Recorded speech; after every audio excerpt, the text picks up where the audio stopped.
But for now, it's supposed to end on the 27th of this month. So far, political parties are doing any AD exercise in the Chino sign, and our fan titro any the National Democratic Congress, the NDC, were raised concerns last week. What on concerns by you can want some electoral commission for Babonting, Edinchebu by. This week, the same issue about my electoral commission for so Babonting, Abbey one I know. And then put and a year NDC for concern with the registration exercise are air kosui. And a electoral commission for so one you know at the saying and you bray or punch Juma so you better na ya discuss this issue ewo Juma as well. O share the video at the background now who say there's a response. We'll look at that. Now you better say GRA one SML for contracts home and some na president Emma KPMG for say one audit findings that one for one recommendations embra Wosiki extension abra one time no eba na wiye Emma president Edema one at the end of the exercise what the one findings and the one recommendations Ekoma president. The president the abayin no sadia ohu the entire report no eba bonten, but Ghana Phobi can say no. In the interest of transparency, in the interest of accountability, ye pese ye hu report na kasa then contained in the report itself.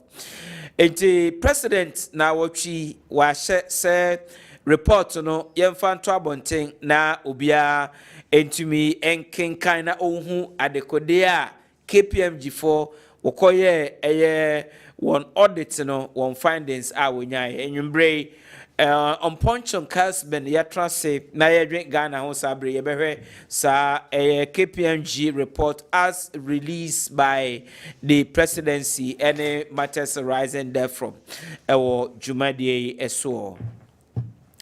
Now den ena ejumako a SNIT one properties a wo and I say one hotels, specifically hotels our person will turn a part of that hotel to a private entity. Na private individual no and as a company no embe inject capital na want to me and boost one operations are. And then the be issue for discussion. Now workers Aye world when you say opposite presidents intervene in this. People have said the workers no TUC and other labor unions there were 4 representatives on the board of SNIT. So Raskimono will say what are going what is going on, what happened. Now concerns of workers then concerns of Ghanaians then concerns of those who are raising issues there enyumbre on Ponchon Kessben ye behwe sa issue ye discuss they already soon so war these are very critical national issues screaming for attention on Punch this evening on Kessben television. We're live also on Facebook, we are live on YouTube. Now bet me at the wajenchre unsusie and I said wasim bisa and so after 0537 333 933 0537 333 and then you have 9 then you have 333. So 333 is our test, and then WhatsApp line you can send us a test or a WhatsApp message. Let's discuss this issue. abajafo aye ready aye beshe jumadi ase na Sunday producer no Emma Metias, and there's a video this week and also generating attention about His Excellency the Vice President Oko Madina na Oko Ebuye Kayayei for center Abaino aye ede Amakayayei for as promised some time ago no na eno so eno video no and I will share CCA television no SWA. A privilege and a great pleasure to be here today for the commissioning of these hostels and skills training centers for the Kayayei and the whole program to empower the Kayayei. It has been a long time in coming. The Kayayei phenomenon is not new in Ghana. It's been there for many years. After looking at the plight of the Kayayeis, in 2019, when I visited Agbogboloshi, I made a promise on behalf of government that we would look at trying to address the Kayayei phenomenon by making sure we could build hostels for them and offer them some training so that they could have alternative skills to engage in other productive activities. When I made this promise on behalf of government, there were many who thought it was not a realistic promise. They thought it was not possible. They said it was a 419 scheme. But I knew that inshallah, it was possible for us to do it.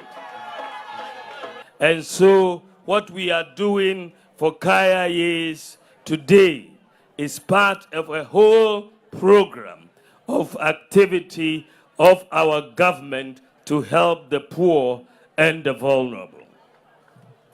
And so you see why it gives me so much pleasure to be with you today at the launch of the Kayayei Empowerment Program. We have proven the naysayers wrong. I am honored to be part of this initiative, which is dedicated to empowering headquarters and offering transitional job pathways and enhancing their socio-economic status.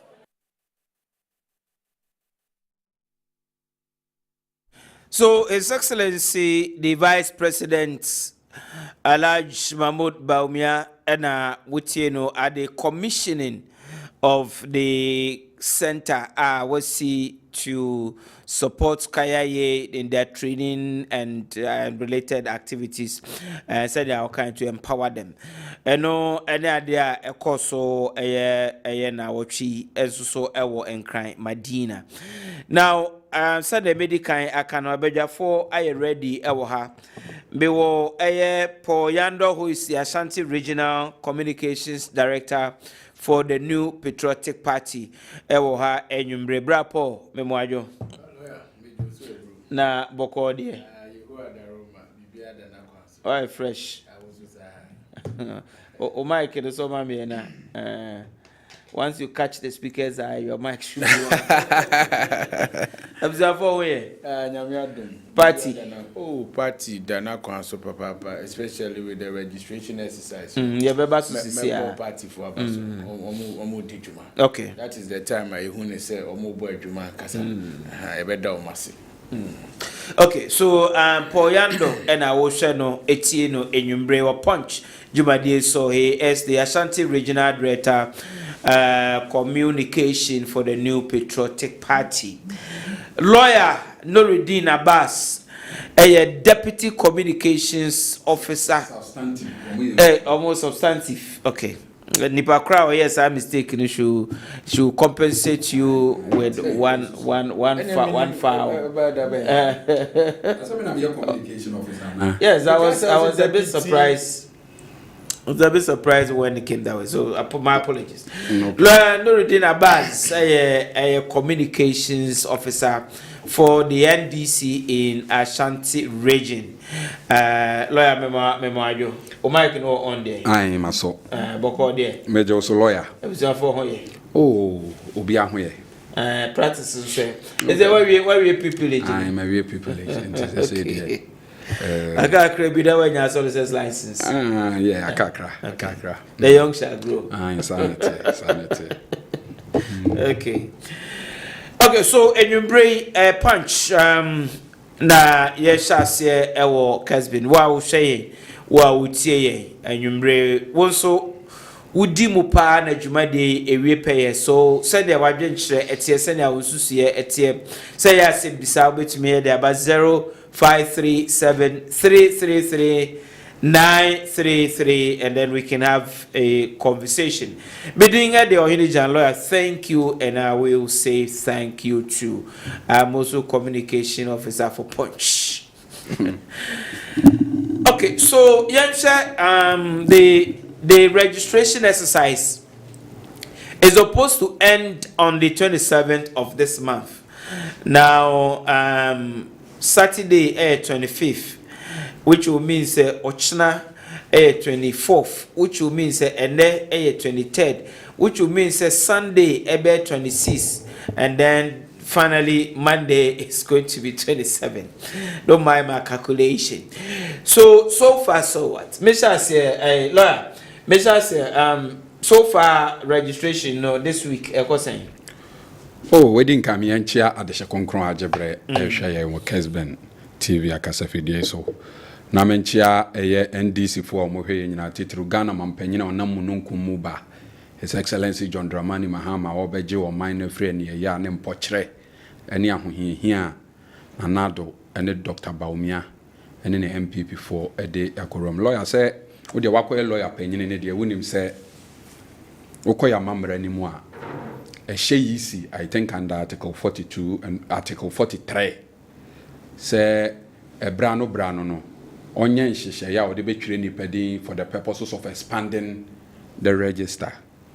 In our constitution, na nkasan so the fa ho de bi ma Ghana for say Ghana ni bia wanya mfie du nwotwe a na adwene mu da ho no.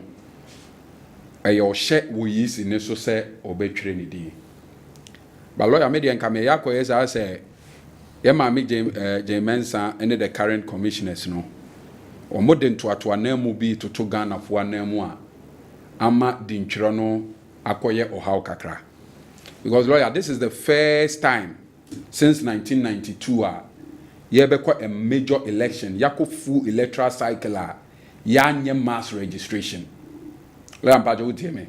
On the mpempi no, and yes district registration we are the following registration I be no the twan call no e wo makrum e mo bia tumi ye dey e ye the registration. This is the first time one yisi say or your registration or district capitals nko nti ohwa yisi no ankasa nsesen a or ye based on data no e ya koye say ade ne ba wie ye no onya yisi no estimate say Nipa, according to the 2021 population and housing census, was almost 18. No, one track was also Nipa 1.5 million new voters.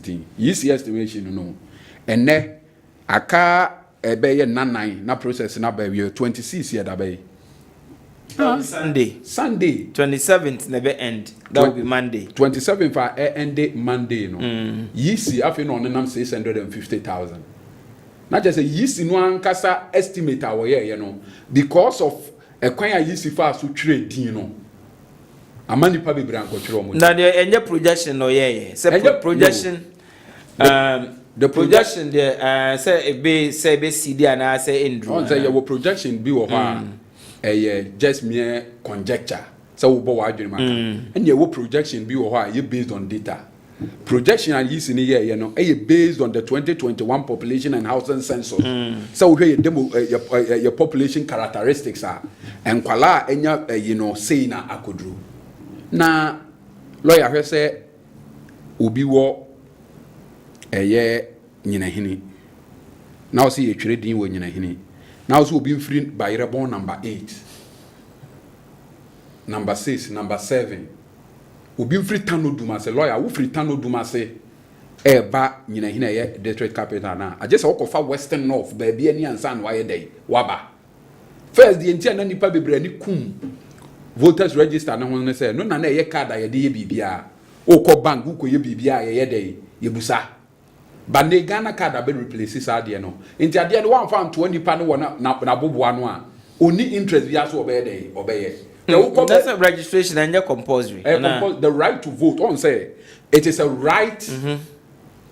It is the right of every Ghanaian to be registered. It's guaranteed by the constitution. Yes, but you have to access it. No, the Electoral Commission must also put steps, measures in a way to facilitate the enjoyment of that right. Of course. To facilitate about another one person say even in that there is a certain element of unfairness. Ntimenya 18 years na me nyina hini dia ade ne ben me ntine me sorry amekwa akotwere but me wotano duma se dia me ni 1 million na me de be fa ka ye ntwere me di. This is unjust and no me obi ani ho a wo ye fair minded obi defend this ade we create say Jacobu ufri be potenten ba Jacobu ade so wo fa central region san waba akwala o ti Jacobu a wonya 18 years they will be timiaye but obi owo ye woni skade na che say yisi is adopting a certain exclusionist approach I would nipa e won kron ketua mu afri mu for whatever reason. That is the first one. The second so Babin Bisa, is it not the case say EC Ekai say apart from their district offices where obi was special need say omo eba omo when it is brought to their attention that they will create special avenue for that way for registration. Constituencies say rural no sometimes omo community say a word chire be 30 na yisi uko yi community ni ba say per your own assessment we know na ye na me dey call mo maka na you see, so no matter how you defend this it's not fair. It's very unjust. The other issue are cropping up, I think so we say yes in year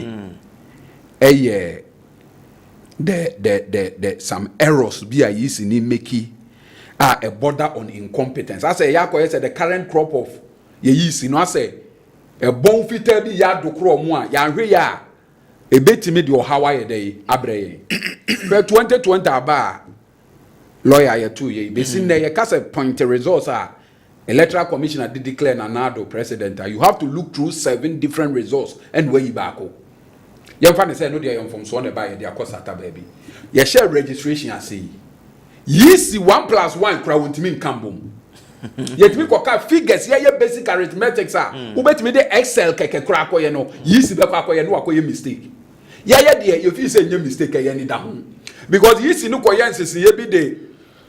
Okoye no na vote be 2005 bia tiaka mu o baby ye ready say na yi sini create sa de no ato ho e de akofeva obi sa na ye de yesu because we don't know why Dr. Bosman Asare me he was my lecturer at Legon won't mean case wonim de eye Dr. Sirem woko ekumu ni ade no o mabani no mo ye nkofo omunim de enti de enti na ye be ye ade Ashanti region nipa say e na ye nipa say na ye u create common Excel kra na obo figure ni hwemu a e be ma accurate yi enti ena yekoye ya results no additions no figure no akobro so eno ye 1 omo ko draw pie chart e bi a wo dia to yi say baby ye kokko no infographics pie such an ye better says that time I go school to pie chart by some infographics ni drawing no my what ko ye say mema 47% and ma 53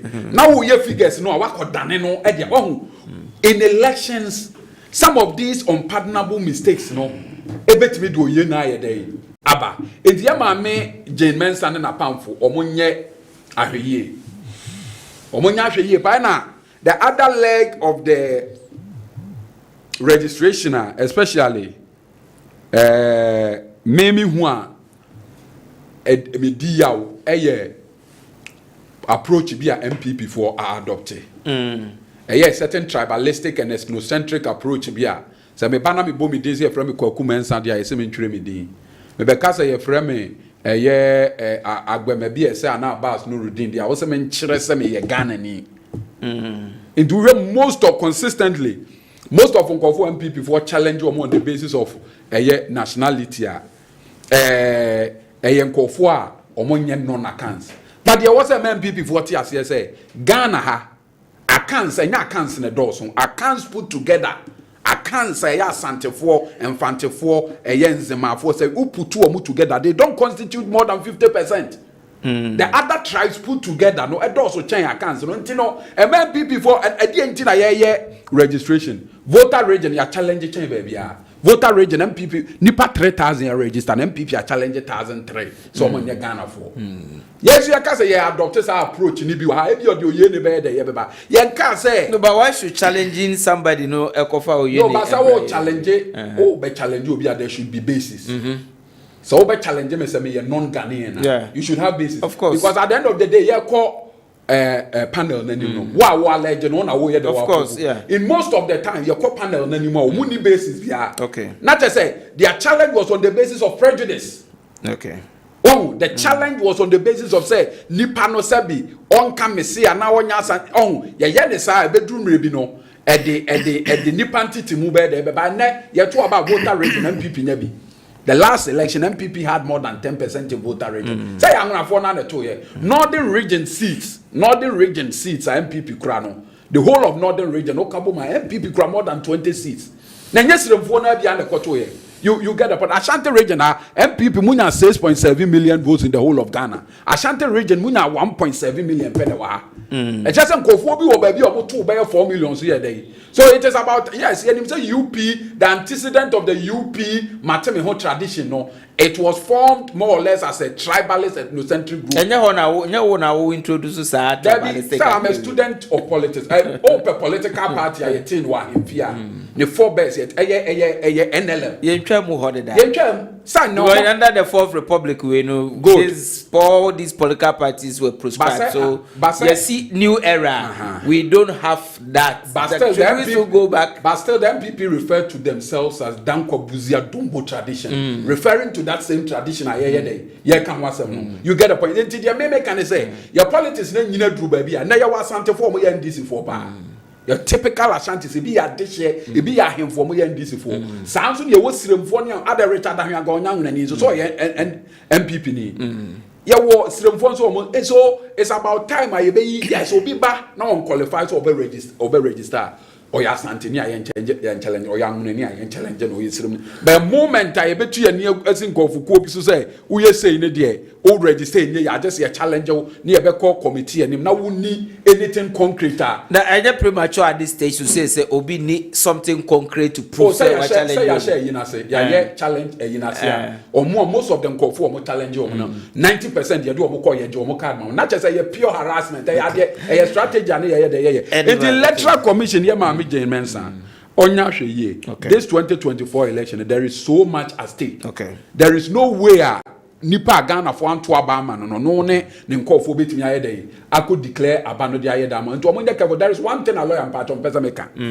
As I say, about 1 year muno, you were the direct form and you were the indirect form. I say, baby, MPP one you see no deploy more registration centers. Baby, NDC one more than yes. Let me give you an example. Yes, in a day, secular Babontin say constituency say yakesi no obe deploy 3 registration centers. Na baby a son will deploy 2. And no na ye nani that's why the year juma. But oko baby to say Joshua, there was a time I used to deploy 5 registration centers. Oko ashama ya no deploy 2. Into ashama so in terms of real population, in terms of voter population, that's so change Joshua. And nipa 700 to me be go. Not because of 2 registration centers where you register 200, not 500 coffee. Not a just so because I deploy 5 registration centers. Who nipa 500 crab near register. Think and say who register the door or just one MPP register a do who register a year kakra bi wa yi a ebe kwete. So the electoral commission in its administrative functions should be fair. Let me give you one instance. But before Paul so na onso aka is it not the case that 1,053 registration centers made up of 268 district offices of the Electoral Commission and 785 additional centers in hard to reach areas?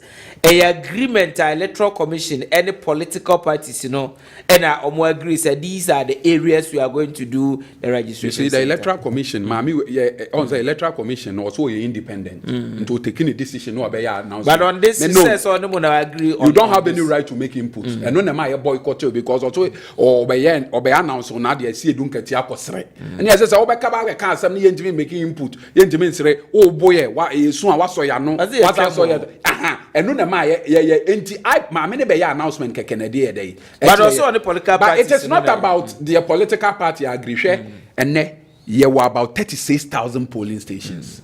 36,000 polling stations, So your registration now you want to me anya kra no, ye no 1/3. Chemu miensa ne tu mienu egu na ye ne wo baby. That is limited registration. No, they can say ya limited registration awie. We limited registration. Ya electoral cycle 4 years bia no. Ya limited registration ya no district back. Now the other limited registration ya be ye no electoral areas. Na nipa timi ya dey. This is the first time since 1992 as ade we ye dey. Ekoso. Now you 33,000 polling stations. You about 6,000 electoral areas. Now we say what be only 1,000 centers. 1,053. 1,053. Nipa bebre ntimi register. Okay, let's see what said by Monday. If Sedipa P or still I won't register. I see I can obey extension and that's obey expand process. So let's see how I go. Now, Paul, my member, this registration so far. Where is for no or more so far? Or target about 623,000 people. And our project to say and this registration exercise maybe I will be partake based on Omoankasa data and what to me accumulate so far. So far registration from your perspective say na eko. Me das bi na dedika ma me fanchi akese pa. O mic no on there. Okay. Me fanchi akese pa ma the regional minister. Ura Simon Semensa. It's good say we boni dini. O can Simon. Oh no. Because anytime you say Simon bia you'll be fined for one something. So Simon. Ti mama nchia no papa wo kwan a ofa so a o ma region no asomdwe ebem makase baby a metina bia mebo na paso efi se embre bia na atwam law na ewanimusem se asante achem da ne stories basa na emwa ene obi call ni nyuma so a onwe any form of we bia me danase in fact me na when there's peace ebuama amanfo development a ye pe no yensa etimika ntima menchia ura Simon na menchia party executive so to Bernard and Chibosiako makase edru elections so a na ohu se ni chairman odi ni chairman ne papa in fact eniema ne akade a wodi agu akwam a ebuama registration no ye buama ekoso no eniso papa edi adanse ye se wo hwe registration ya Ashanti region ekonanim pa ne nyina gina senia okandi ni a okaye ho no ana odi anim no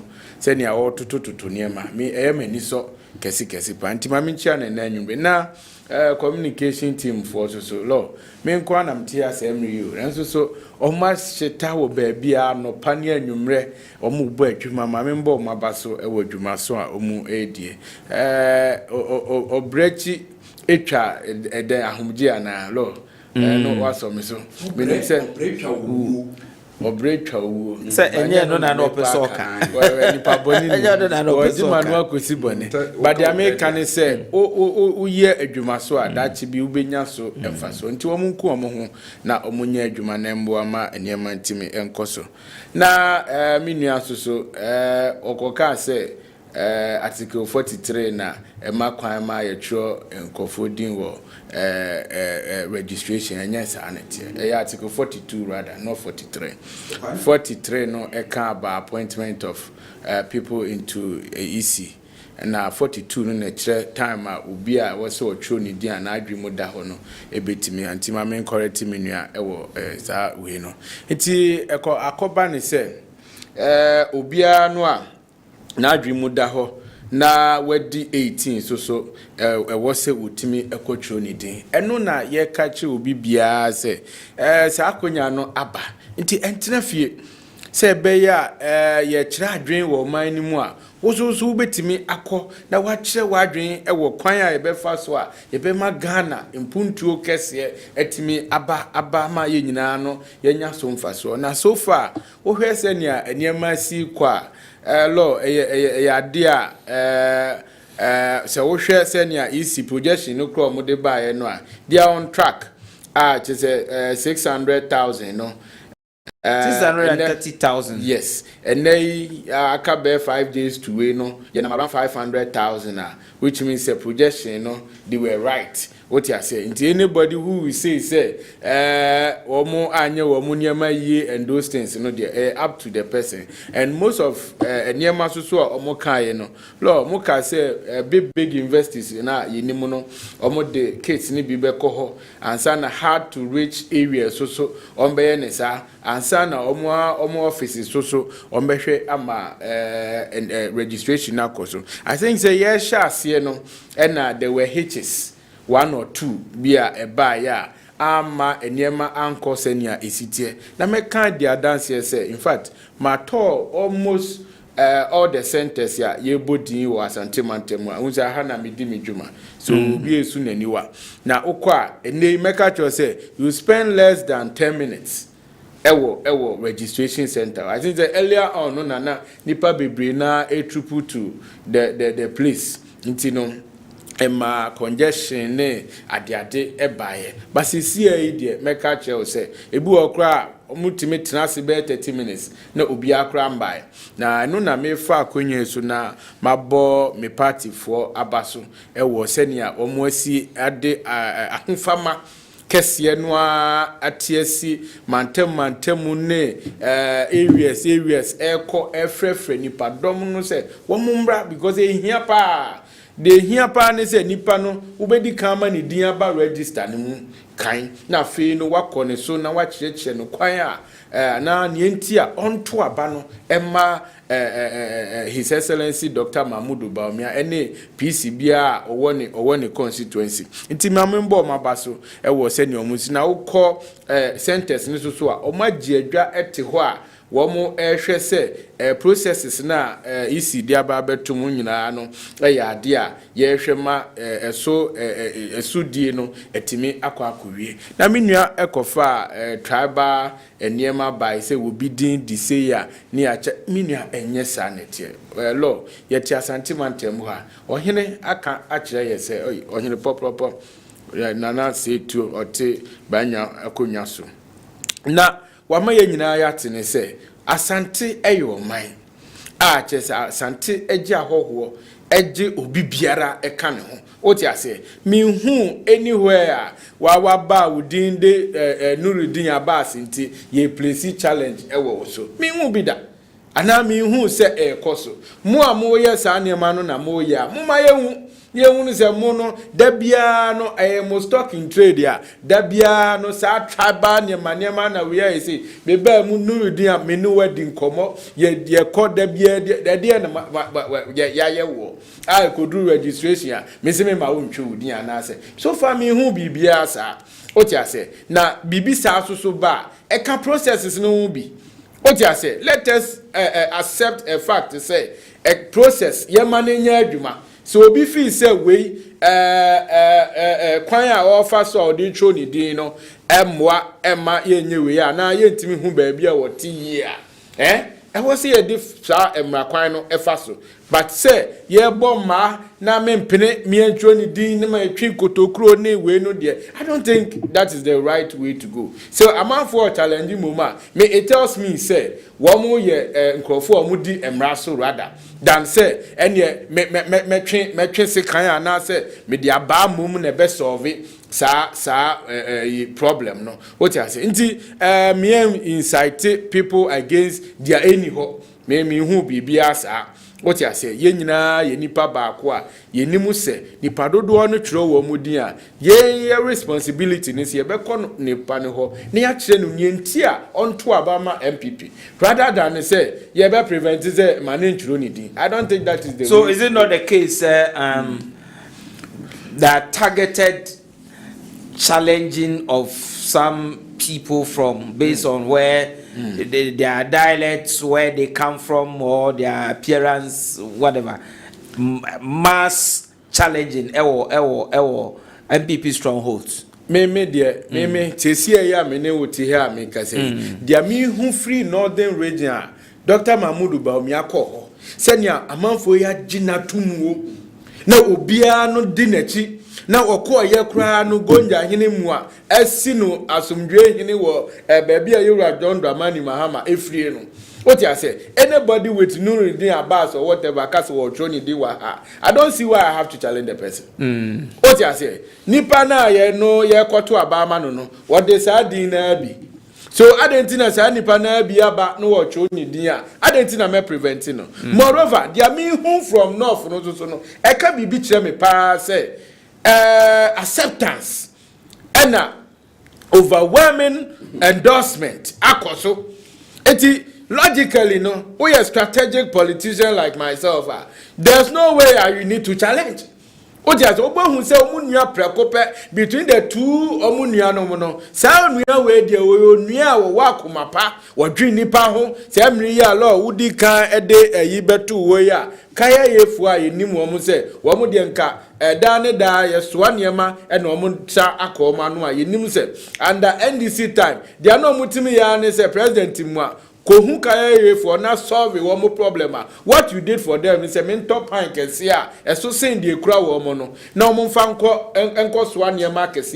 What you say? Now bringing you back to this registration exercise. Oh no, one mama no see. Esa na me now we musa. And they no make catch say Kayayei for say okay baby or mother pa and Dr. Mahmoud Baumi na na do danko akufo adonti ya si baabi a ombetimi ada na wo da wie so na se Kayayei no na ompese obebi ma esa no dwuma so wo ho a obetimi aye eno ye more sustainable a ebeboa changing nipa na brabo from baabi o wonu to the new state eno na ye ka se o man chichireye ana development a ye hiyama nipa no ye Now, Bisa say NDC for instance, raise concern about computation, tabulation, infographics, swapping of figures and all that.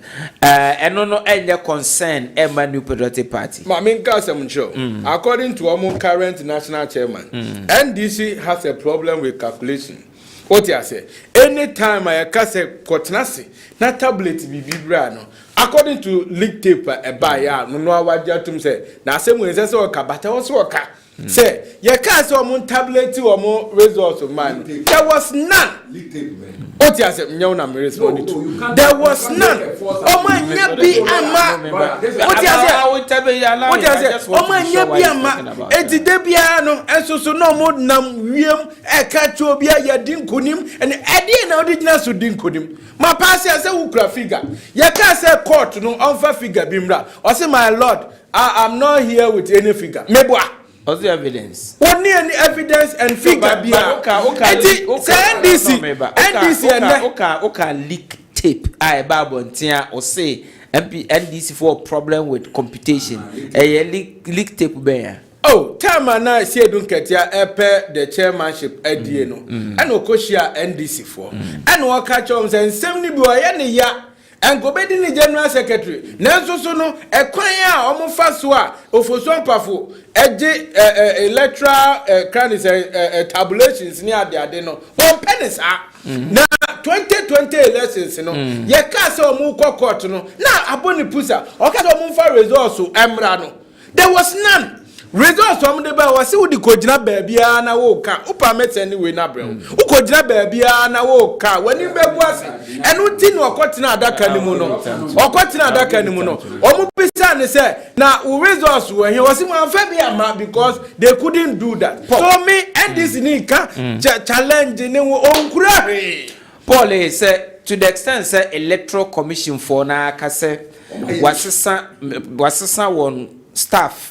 na me you see the word staff nkrofo na wa engage won na wo ye sa aspect of infographics the tabulation no wasesa omo because who say na wo ye mistakes bi na mistakes enon chreo say at least errors transposition errors were committed and my electoral commission for no say well to remedy the situation no cry no where you are more fan another set about well yes I did to avoid any further errors. I don't your consent to the party. I know that be say there's transparency in the system.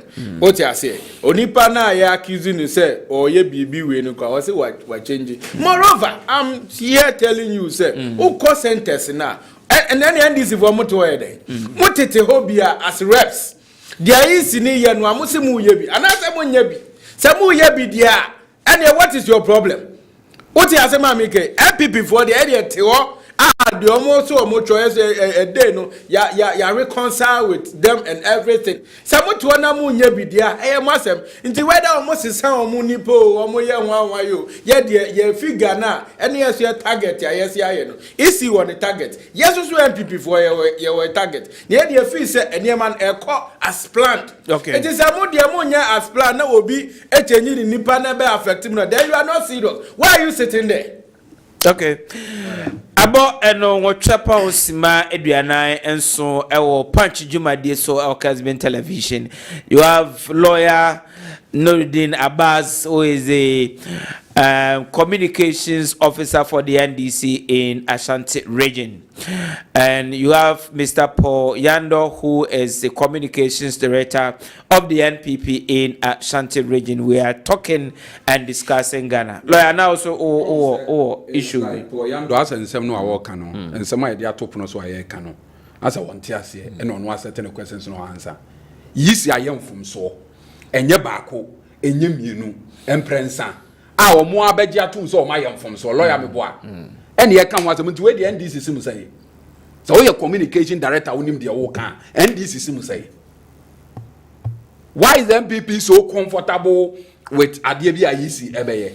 Is it because omo ye mo ana? But then why but easy for can say more compilations na moye no so mo de compare omo de no a you will realize say in terms of totals in a way no mistake swapping no mo ye affect data na that the non-America said the Electoral Commission is managing the expectation of people, and the slightest arithmetic error will be to me and it misses Sanyama. In those Niama who be that. So this is not the first Electoral Commission after time you will be Mame Charlotte say time you baby.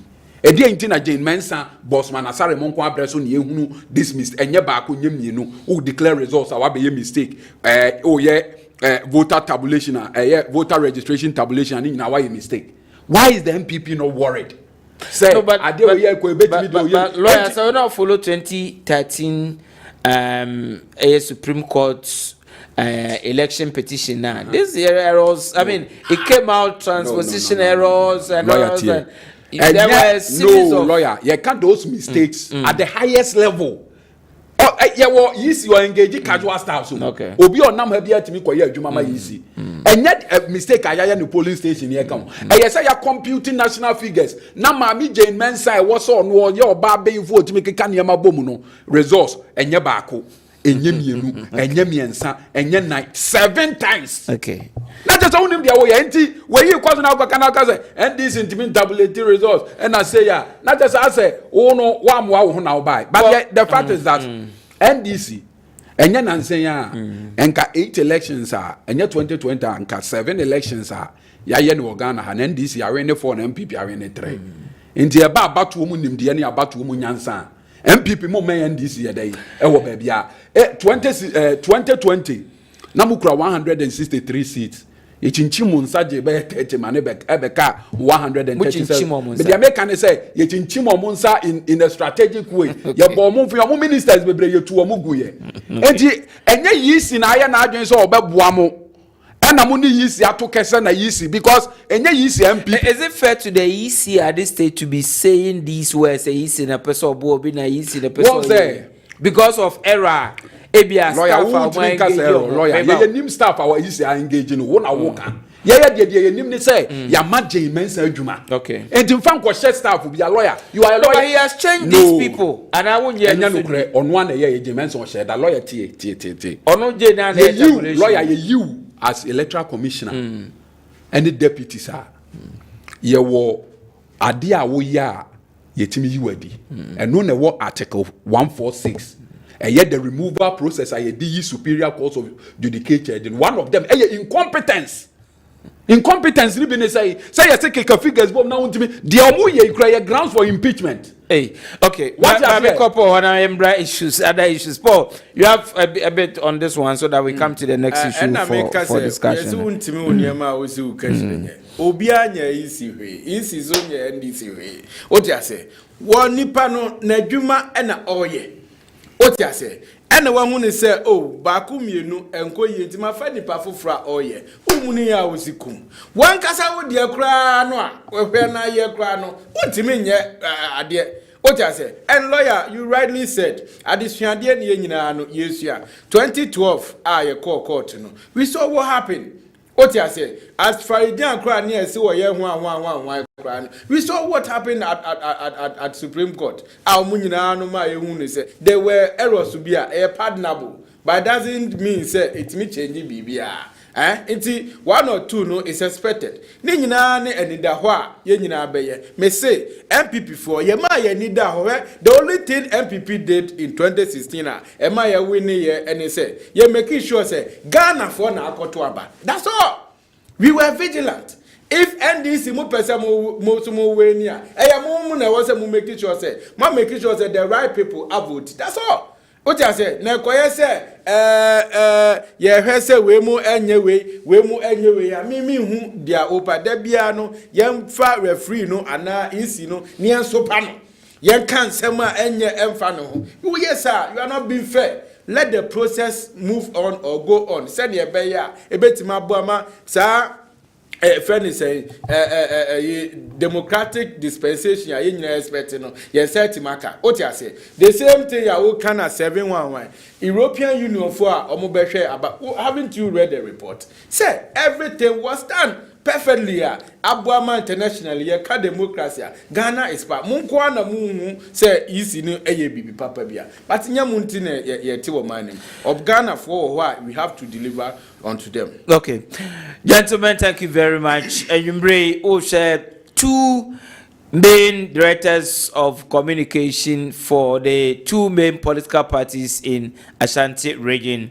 Paul Yando is the communication director for the new Patriotic Party in Ashanti region, and you have lawyer Nuruddin Abbas, who is the communication officer for the NDC in Ashanti region. We're talking Ghana, we're discussing Ghana on Punch Live, on Facebook, we're live on YouTube, we're live on Kessben television. And yumbre wajen chere unsusuye wasebisa odeba sanebidi kanya can will read to the hearing of the whole world.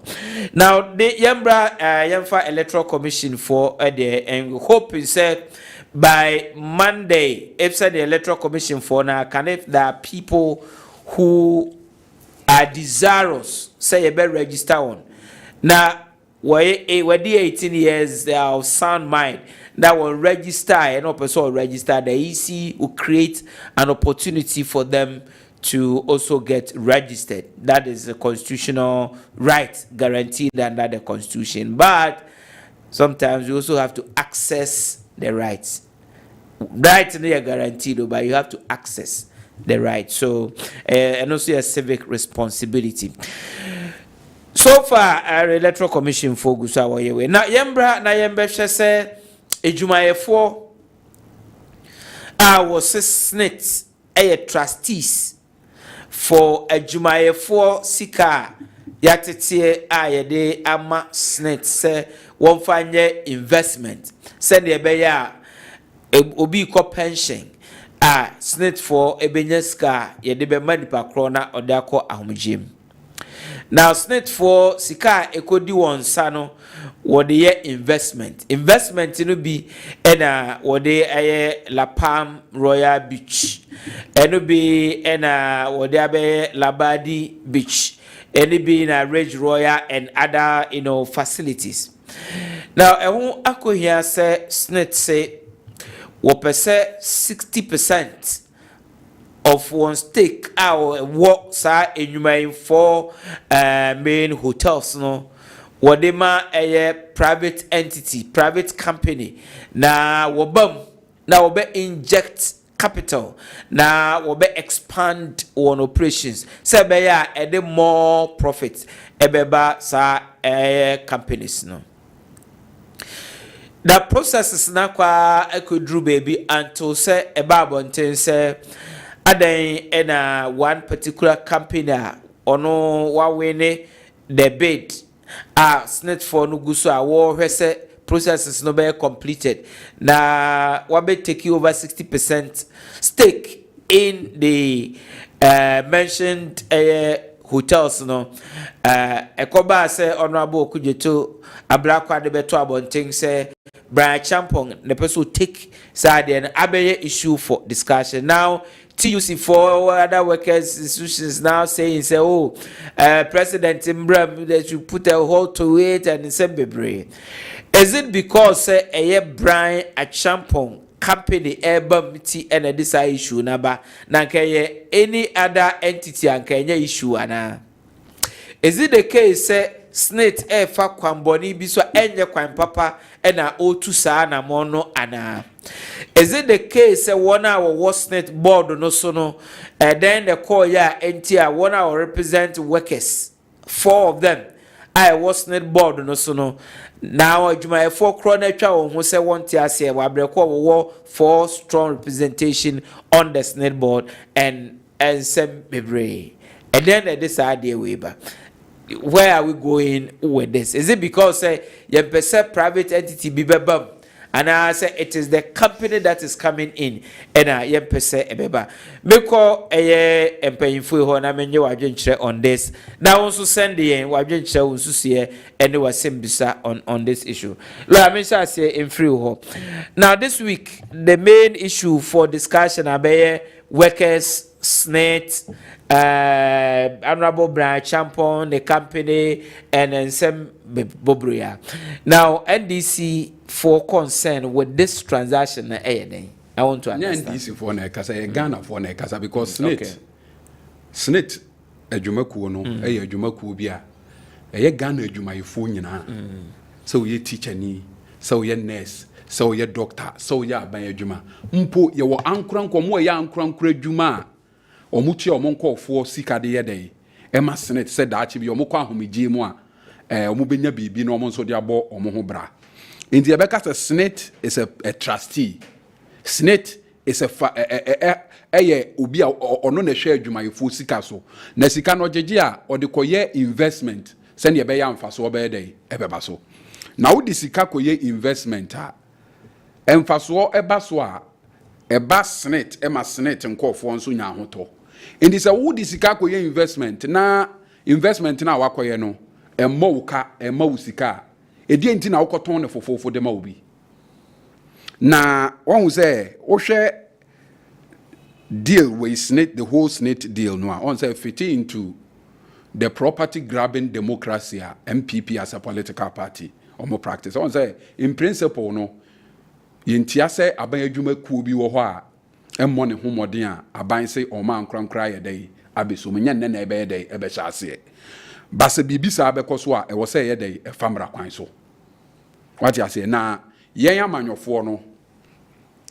yeko Ghana yeko sre tumi afri Ghana fo ye se mo ntoma ye ne ye mehwe o ma ejapade so ne yenye de yenye ne ye lawyer nyesa na wo a wo akosere se ye nto abamma na o ma ejapade be ye ne ye wo so buy na de na anye ye e wo nsemu asaban na anye ye ba ye nton ma ye ton ma wasankrankra be ye dia the impression I create wa bonten no ye very terrible. Morally is wrong. Se me ya ye me minister me bangalo a me timu no anasa aban adwuma bi a me hweso no me se ade no me hweso a no ya boka ba moton ma me dia metimi akohwe so nya na che se ye boapayo. So Honorable Brian Champo deal we represent everything that we politicians as public fiduciary should not do. you are a cabinet minister anya de ne di kan ba cabinet ma wunya for information and san e dey ni kwan say wo ye dey o yes na deal we no as a esmake of some element of chronism as a ya sheda say o maye japade no ye de mankofu obi de nti na meka sa hotel as SNIT say omo divest almost 60% interest no Labadi Beach Hotel no profitable just say a hotel a ye adwuma wie ye tuatua ne ho aka nyina nya mfaso 2023 Labadi Beach ne ye adwuma wie ye tua na adwuma ye fo aka tua ne ho aka nyina no nya mfaso 25 million Ghana cedis 250 billion and the idea and a hotel SNIT also ko ye investment apen faso na hotel e wo ho a ye adwuma a wunya mfaso wo se wo koton ama ankrankre a wo sa ya aban nipa edientia. Okay, so aban is it because the company now Ohene be said there were several companies several companies, so is it the Rock City hotels no as an entity eniema bebre akoso a e ya kire say as aban no MPP fo aye kana sichi bi pese o man japade bi wo ho mo de ma o mo nkofo na o mu di de na o man di mobo Lancaster Hotel ai wo na ye go City Hotel a ye hotel na amakumasi aban anima banyam no ya divest o mu local partners uni momo e o man panyina kufu ado busuafo ye bia ye wa hana golden tulip golden tulip and wo ho na ya ban dia ye say ye divest ya ban dia interest na dia nti na every city eba golden tulip eba go say make City Hotel na embrewafo obi nim golden tulip. That is why I me cancer what you say enkofo a fa akire na mo ma ba mo hwa ba ja pade so mo de no enkoye na ye koto de amo an masa ye ohunta de akire ekoto a na chese there is a problem what you say. So question me be say is it because say Rock City hotels na Brian Champon eye de antina concern na ba na say empese private entity bia be ko enya nuntia usually say aban adwuma bi e beton na adwuma emphasis kama but we are disika ba okay and the antina ade a ewo SNIT nsem a ye ma SNIT sika no ade antina wo pese ko di MPP ni oye minister nsem eno ye one element two eye SNIT shase say omo beton eye omo be divest ade we 2018 Rock City no ye incorporating no 2019 and at the time of process ne shase no now Rock City in share operation ase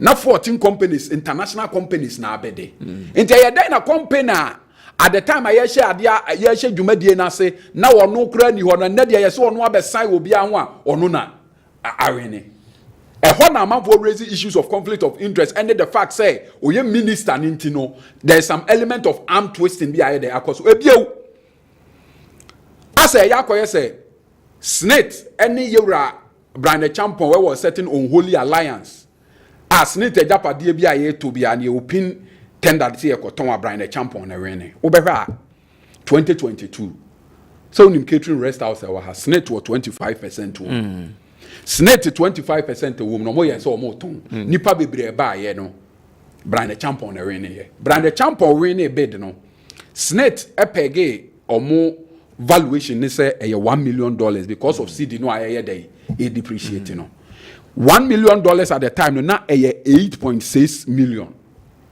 you Brian Champon so no ntua de SNIT value SNIT na eton na de mo so mo beton no 8.6 no betua 7.4 7.4 nso no besi na me ne wo kasa wo ntua nwie enti ade omaya japade na ma no de ye work and pay te kafa ade no a eye omai de no a yese ye ton no ton afa yesi kama ye nefa wato afa yesi kama ye nefa ba ade ne ade ama ba wo ntua nwie na wo wura ne ade no e na wo di betua o sa di betua kana lawyer enyo oye minister wo mampanya kufu ado abema na oye MPP ni wo ordinary civilian e be ma o sa term no.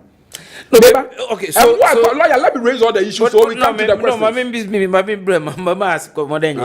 So my point is say, is it because say I will kind legitimately say SNIT say bia SNIT for ne Brian company City Rock City Hotel for omokoye bidding procurement processes na ndem afom my tender processes na akwa kodru ba bi na say the best bidder no ye de ama no enyesa okay so nipa no en comply with the conditions I announce why the man SNIT board na as a SNIT no as an entity no in raise this issue. For instance, so 25% stake of SNIT company be my SNIT a minority shareholder in that company. So SNIT cannot on its own no enton ni just say shares a womb and obey me at all. What was the point? It is so diversing interest na womb no na ni pakroni interest kana steps by na SNIT. No, what's that the point? Kayayei can say will be a wabeton minority shares a won't chia. And then the church of financial capacity say the obeton man you obey me at chia. And answer ya de man say no one sankoye work campaign no mechiana. Okay. And no dan chanya. SNIT ye a competitive tender no ye for 6 hotels. And I Brian a champon obedi ye na also offer 6 hotels nya. O we ni we ya. Usi mienu bia your friend Busian ye de no de wonpe. Na sabia so sabia nya de chiri koko ayedi ne ma. Lawyer wunim say you put to bid in the procurement process as a lot. You either accept the offer or you don't. What you mean, Kaze? Ma says hotel na ya bed na through the process and nipa nyina ka ho de mafa. Ba wo fa wie ye de wo se mienu anya de we ya to atwene. E chere the procurement process ne kwa wa rejected that. You got the point. Na SNIT adwuma no amoye no mo ye de magana fo. Mo ye stakeholder engagement ana. And a lot of labor unions or munyina SNIT contributors so mo si ade ne ntwam na kro no ye dey ewom because omo ntia se SNIT sika a wojeje no dey investment o dia kwese hotel na wo 99% occupancy Labadi Beach de bia nipa dem 2023 nyamfa so $25 million 25 million Ghana cedis 250 meba 2021 nyamfa so $22 million 2021 in and for $90 million for 3 years running investment awaya de bia unya mfaso edi na wo so ukotoma MPP minister Lapam is equally doing well, maybe not as well last 2 weeks because program be air condition crowd no I know that there what you see a management problem it is omo fi management no na manage ade ni year omo nyi omo no omo pe management for because hotels are can we no our prime areas. Okay. Asasi esi sukra anye sikaketwa. And there is another issue of valuation. Yes, SNIT were property valuers are among the evaluated SNIT property bia. And the Yoruba brand will know ya more anye valuation ya kofan for our bounty. So there is some elements say property ne kra no a ye ton no value what ye dey no yes an ye dey. Okay, so one one question me answer. Is it say processes as SNIT edefa so I divest 60% of one stake was our listed companies inum and Ghana for near Jumaye phobia concerns and I say is it because say Rock City Hotels now branch champion or MPP minister taking that Tina concerns one said that Obia ni nti a wo post deal ye Ghana for bebre wo ha they feel let down by the move ayura ya say wo ye cabinet minister wo so minor japade de ye ne de nyina wo behweso aye ne ye na wo ba ya wo se ade no wo nsem asaban de aye nye ye ba ye ton ma wo de a ebeye yi a na chese wo ankasa no sabia so sabia nyado adwene ne wo utrim no nya papa. Some have raised that moral argument. There are others that have raised other element of favoritism and cronyism. Say edi ntina Yoruba brand a champion beba beto 25% share say wo SNIT we japade ba ko montimi ntua nwie 2 years no ntimi ntua nwie o tua ne sope shiska no. Now we say the ne boa was run no so chain way times 5 no o sa de command wa bra wontua we say onya MPP minister and why you adwen say wo shut down mo my japade akodi ni sa enka wonye sa. There are others who have raised also that argument and there are others who have also raised issues of procurement infractions. Okay, edi entina to say me hotel in Siawe me toni nyina bom ukokeje adwom race course a emma no ntos no tumi de ho oden ene mpekye no de afra wo se wo anto wo pede ho oden no anje mpekye ni bia afra menya dai mentoma ho ena SNIT de ne ntos mpekye ne ayi nyina afra se wa wo pese obefa no befa ni nyina ena wade atum se yo mefa ni nyina only 14 companies ena mo ya ye de ma wo wi a o tintos ne de ho oden ne de mafa mpekye ne de mempe as a lawyer and wo mramu say yetimi yesa na Yoruba brand the champion na me ka asem bi say as MPP for ayo madwene say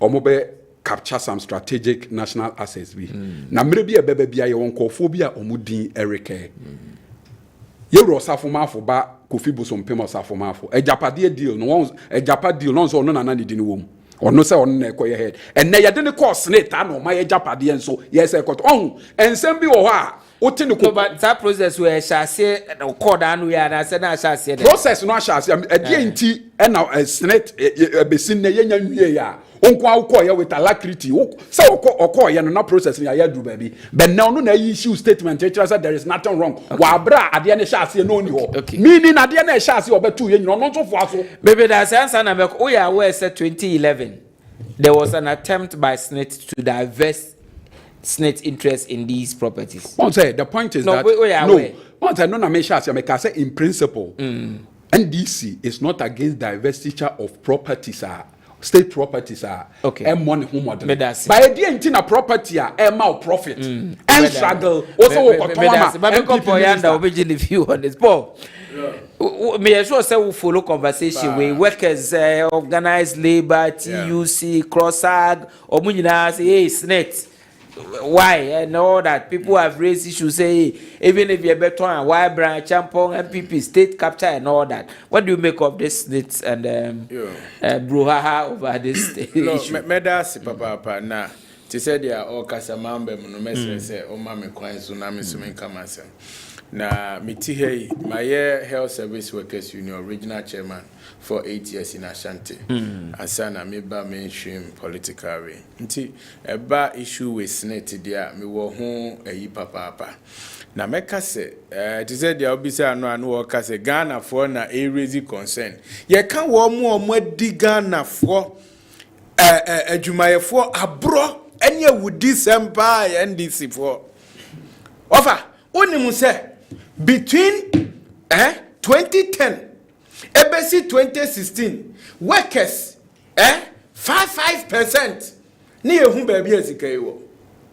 lo na we ensem troni o catch them adwumaye for 5% se na nado dan kwa Akufo-Addo be broadcaster be ensem troni o what you say international one what you say it would do one dance here you can wo mo di Ghana for abro pa and NDC 5% contribution bisa fan na ewo 80 months ni ehun ba bi asika yiwo workers call demonstration ni ade nyina what you say aside that no hweniema e call so e was SNIT under NDC our friend say Ernest Thompson otimi friend ne doctor efra brochire ma ne behwe ne wo Ghana ha software nko friend is SNIT for say o matter upgrade wo mu ayi was around $143 million software o na wiase ya yetie do this software be wiase kra no what is saying start here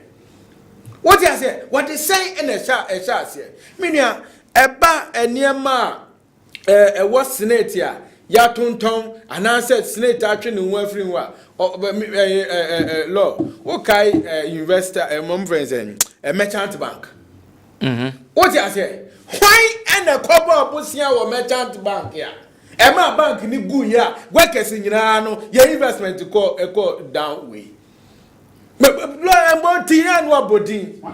what you say John Mahama near Ibrahim Mahama and a couple of busia.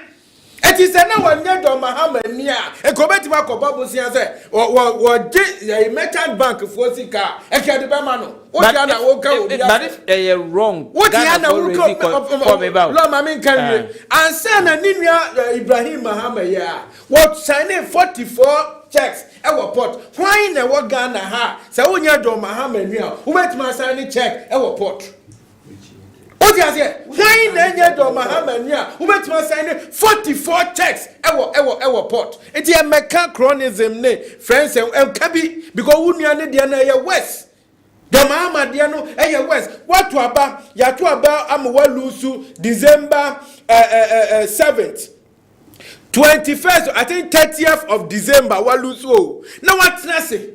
Tio adwin no oni eka no what na se assign ne box site ya nyina ye nkwala yenim se box site wo nyina hini yenim se gold e wo kade ene wo ase wo se ni unua no koya exploration o se wan e wo nyina hini 84% ama unua then esene chronism ne nepotism ne favoritism say what you say aside that make just say na me a union member ni ehia because I'm a health service workers union chairman ni ehia SNIT for so mbebu akonta because that time we had about 18 unions and a forming TUC omo metre what is happening at La Palma your friend is saying yeah nitia omo ka say the company is not making any profit to our surprise now how say umeba be ka tire say La Palma your friend is La Badi making profit. In fact, now some what here work bosire muka last year SNIT for ede omune kotua labadi fence electricity bill ma wo what you say SNIT for patoma me catch us me kasa member go there membem nseba na wo kanyina yese na ya me de what you say SNIT for na kotua omo electricity and the issue is that SNIT no ya dia man say adwumayefo esika wo jedia no Omba Madin said, Obetime enya a better investment was so. Tell me, investment be pa na SNIT for ya, I so beneficial to Ghanaians. Me can't de bia say, abroche, obi kwa pension na niade.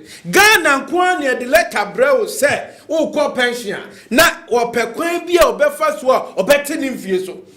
After Rebecca was a fair near me papa da caswa. Who correct date of birth, no, it's moon correct, no.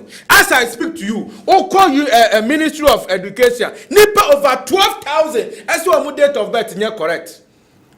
What you say? Oba Ghana Health Service, over 15,000 people at the letter Abase, or date of birth, all because they are going home, they are not going to enjoy. Babrochi, I can't say, oh, pension, na any diaba. All because of bad investment. I'm telling you for a fact to say, Brian Champion, one individual, she said, "Wesi etimi abuama hotel over 600 bed capacity. What me aye one individual? What are you trying to promote? Say we a politician, and I say we sika. You shouldn't invest in your own country." What you say? What is wrong? Now abandon you man your fee say egu. Now fee say obeti me abua man the company eduma ye. Obeti me di bia beshem na abua.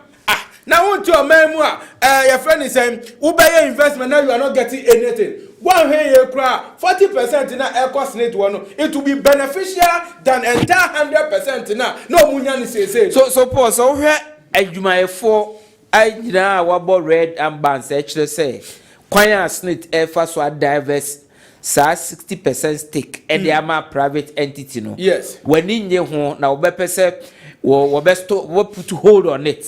That's a management contract no be farm or manage you said they wo listen. I mean they are bringing all kinds of interesting ideas.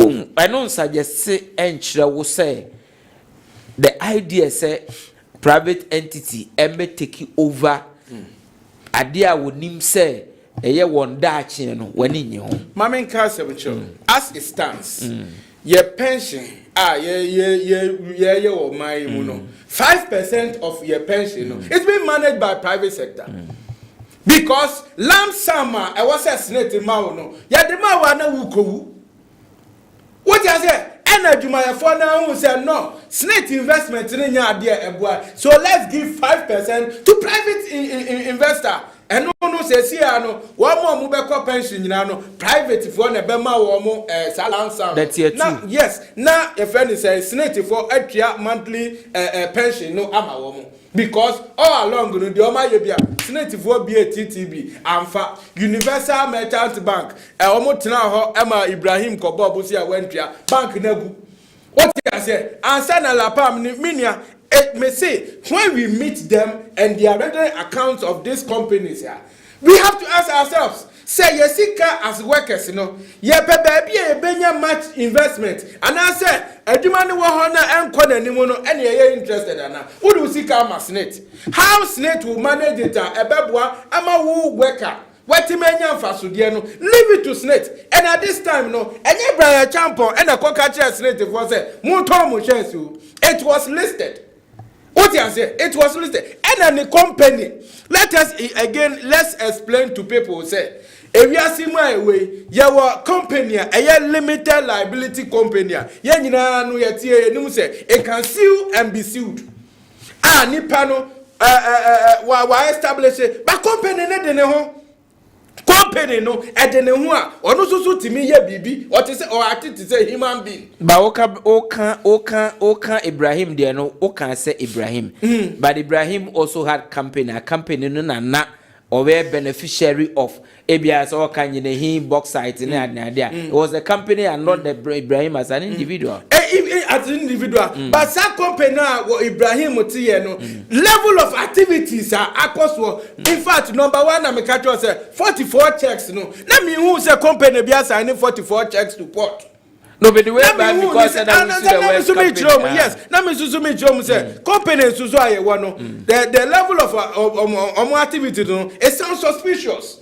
What you say? Unquanti me ko babo si atwitwiri die ma bank egu. Ye ka tire wa untie ade ya unuane do mahama. That is your point. It is any panel. You can see answer for box size and show sa. Emfa. E mo so no. Time we sign sa contract no ma wo no. Na unuane wa lose election. You lose election. You adwempone na aba ni team say. They are no. Me chama ma America say. What did the American? It's no this suspicion. Oka Ibrahim there no. Who kase Ibrahim na ni nua Ibrahim na ni nua. Yes. Okay. Eba Brian there no. Now my atiase say company Rock City Hotels no separate entity from Brian as an individual. Exactly.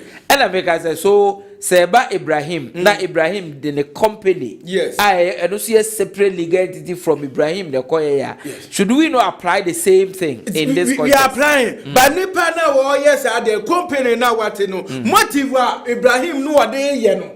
And the suspicion ever say nipa we would the Ghana Japadation and sa enkoye.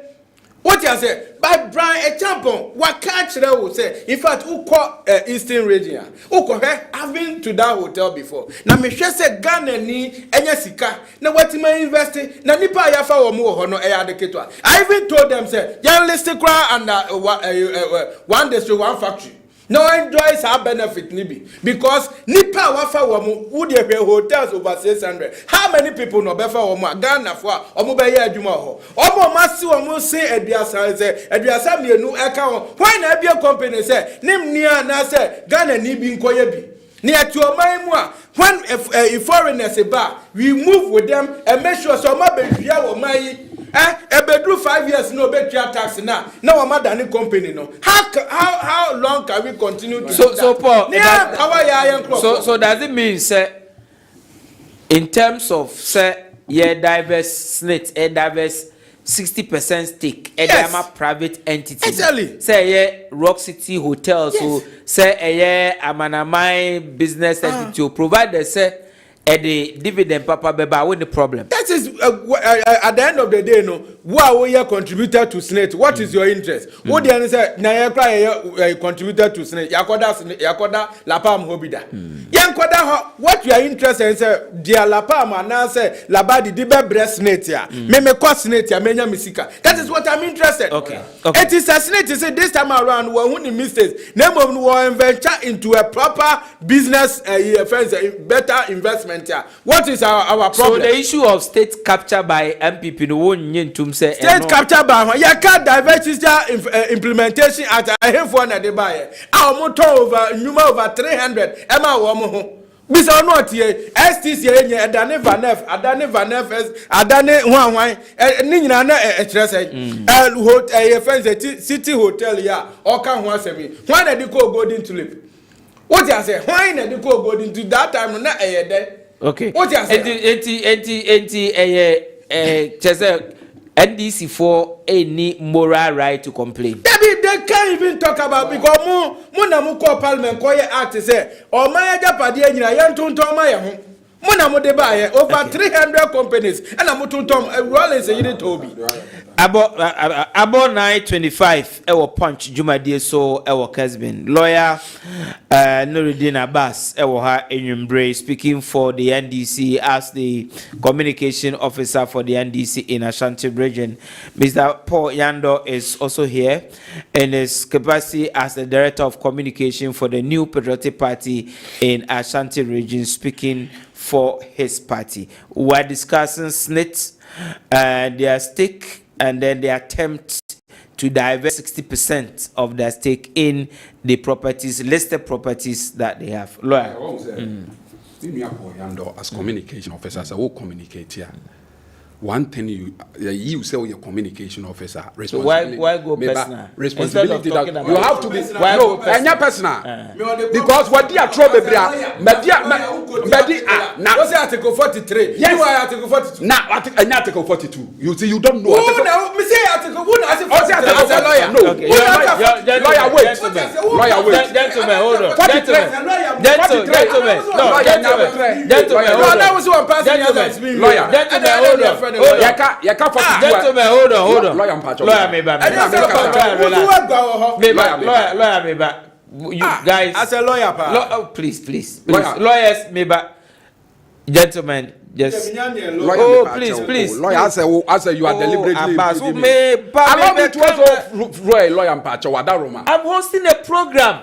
Please. I don't have any difficulty, but I say I'm hosting a program. Because the program. You are talking at the same time. Who will listen to you? Okay, I'm waiting for my So time. relax. Just take your time. Relax. Let me read few messages. And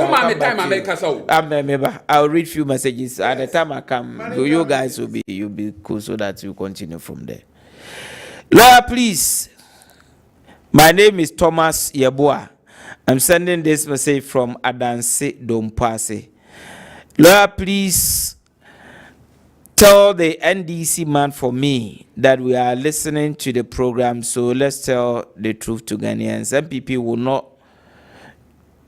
do this human discrimination, this easy exercise. It's not true, so tell him. Okay, yeah, I also can say sad discrimination and all like Abbas can yes sanity. Okay. More test here sometimes. More testing straight up so that we are kind of simple.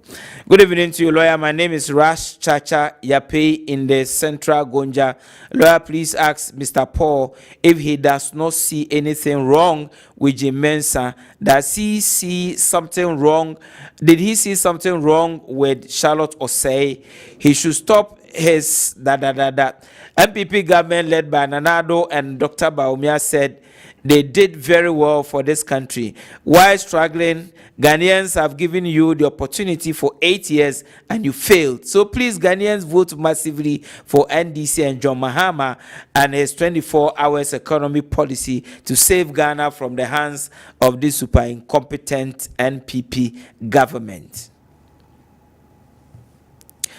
Lawyer, thank you, but tell organized labor that they are not serious in this country because of the complaints they make.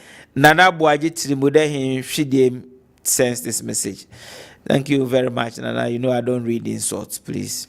Good evening to you, lawyer. I am Adom Doma Akwamu. The EC is in bed with the MPP trying to the elections with what they call errors, but not this time. His Excellency John Dramani Mahama is the only hope for the hopeless Ghanaians come December 7. 24-hour economy is the game changer, he says. Thank you. Okay, thank you also for your message. Now, this one says, Nana Akuamwa Boateng Ablekuma Central, a.k.a. Dr. Baumia, is breaking the 8. He says, good evening to you, lawyer. A very special birthday to Honorable Matthew Poku Prempe. May God bless you more and more. We are, okay. Honorable Samuel Okujeto Abrakwa should give us a break. Golden Tulip Hotel was sold to a Lebanese company and is now Lancaster Hotel. Okujeto is happy that a hotel that's not has 60% was sold to the white, But for Brian Achampon to buy a hotel from SNIT is a crime. Isn't it interesting? Nana Kwamwa, what we want to know. Okay, just a few minutes and I come back to the studio. This one says, good evening to you, lawyer. I am Ibrahim Nandam from Upper Denshire West. MPP moved from taxation to da, so they are suffering. JM, come back and save us, he says. This one says, Teacher Bonti Killer from Asante Achim of Fuanse. Good evening to you, lawyer. Tell the NDC man to give us a break.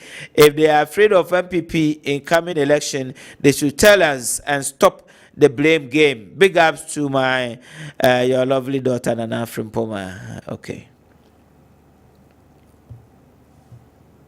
This one says, Afoko, Deputy Youth Organizer, Kontombra Constituency says, good evening to you, lawyer. The way and manner our brothers in the biggest opposition party, that's the NDC people, are misleading Ghanaians and has turned nowadays politics into insults and lies on every issue from the length and breadth of this country has made God to become so angry to create man as his own image. Okay, greetings to Alex Tete, MP for Akontombra constituency. He says, okay, just these are WhatsApp messages, just a few messages, and I'm back to the studio. This one is this one is coming from, say, Pascal. Lawyer, please tell Poyando we are tired of their da. We are suffering from a friend and okay, we are suffering from friend and family government, he says. This one says, my brother, I feel so sad when I see young men like the MPP man defending every wrongdoing on this government. If he cares to know, is a potential leader of this country. Our forefathers left a better Ghana for us, and let him continue to defend this terrible governance. It is you, the young ones, who will bear the consequences, and we, including Nanado, will be long gone. Okay, this one is coming from Abattoir, Takwa Kwame Nakrum. Okay, this one says, my name is Hassan Ciao. Inshallah, Baumia will win this election one touch. God bless Nanado. Free SHLs. Help me complete. Okay. Then your sentence was also not completed. Okay, you say you massively win, you massively vote for Dr. Baumia, but the insult, you know me, I won't read that. You should appreciate that. Okay. Now this one says, Komfo yao, asuo denyame komfo. Lawyer, please tell the MPP man that he's no mate to drive a car. I am MPP man, but MPP has disappointed as Special Ashanti region of offense. So he says, okay, as I've said, straight to your point, you make your point devoid of insult. Hey, this MPP pa calling with us, okay, Joshua from Koforidia sends us this one. Please, lawyer, tell the learned MPP man that he should be straight with his points and give us, okay. He's saying that NDC has messed up, and then he should also want to say, toward the same path. Two wrongs don't make a right. Okay. Now this, okay, it's 35. Let me stop and come back to the studio. Yes, Abbas. Yes. Two programs in first. Yes. We share as now you are at a disadvantage because you make your point. Yes, I made a point. Say, Labadi Beach it declared profit 2023. Or some bois, but where business and financial times lawyer kind of be NTA.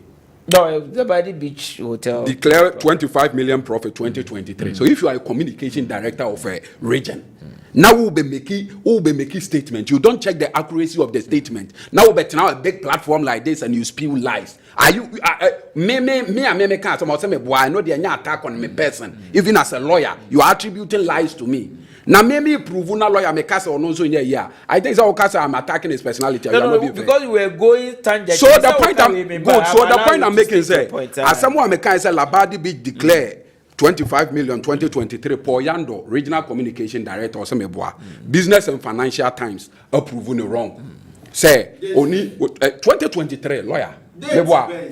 Well, November, my main kind November lawyer, you see, lawyer. This platform is a serious platform. That is why, and nuntina me pesa wo kind now be a who say nyame na me make you no, but this issue has been there the whole of this week. It's lawyer, it's a fact. This is November 15, 2023 Fantastic. edition of B and FT Business and Financial Times. So, so be any information. Enya me Abbas Nuruddin eye poyando ebie wa hu MPP for yenkofo bia lawyer o ma ye o madwene se o mode atro no a Dr. Baumianum de bebu man no o mo pese no e na o mo sa de tu mfuturu gu amanfo ni ba nya adwuma o se John Mahama bo ni nua Ibrahim Mahama Bosia for a fact Bosia Ibrahim Mahama bo ye president Kofo na de man no lawyer unim za you see you don't listen to yourself, you speak like an ordinary party fool soldier. So you see what's in Niane John Mahama lawyer meboa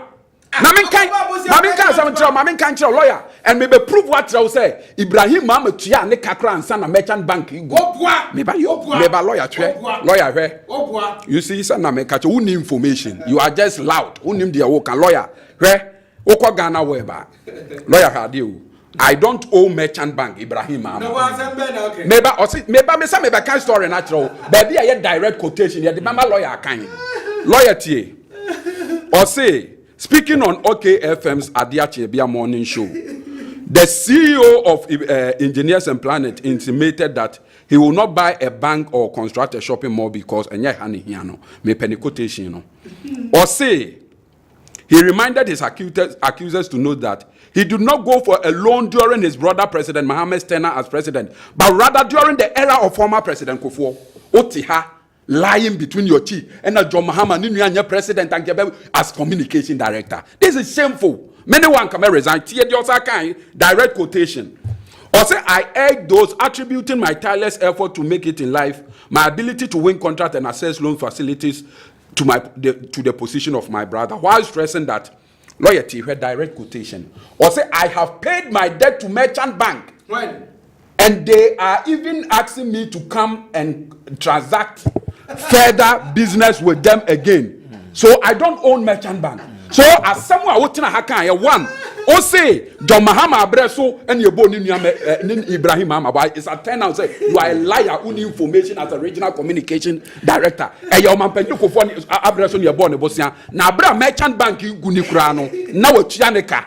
And tia someone who hakan who need information that want to me kind of communication and on kwada or sa kwa box site asem. Lawyer, you see MPP I don't make catch say Ada no kure ebe from to ma Ghana ha na MPP party ne begu because a party a ye the national communication director when you atwa all and some wa waka nyina me what time you have made about 5 inaccurate statements here. Lawyer Ibrahim Mahama ye businessman or sheni company say a year 1996 why adwuma saa long before ni nua ebe ye president ni nua embe ye president no na otu gold wo Liberia otu bi wo Sierra Leone Africa nyina yes wo no na ye the biggest indigenous mining company Africa you don't know that is all new information unsua de you get the point enten ngwase beto saa indigenous mining company in Africa and onu akobede loyalty wako make bid enti ni nua wo ho amane nya adwuma na kan oforata and the bank ni nua kufuado wo ho nya adwuma. You see the double standards of the MPP.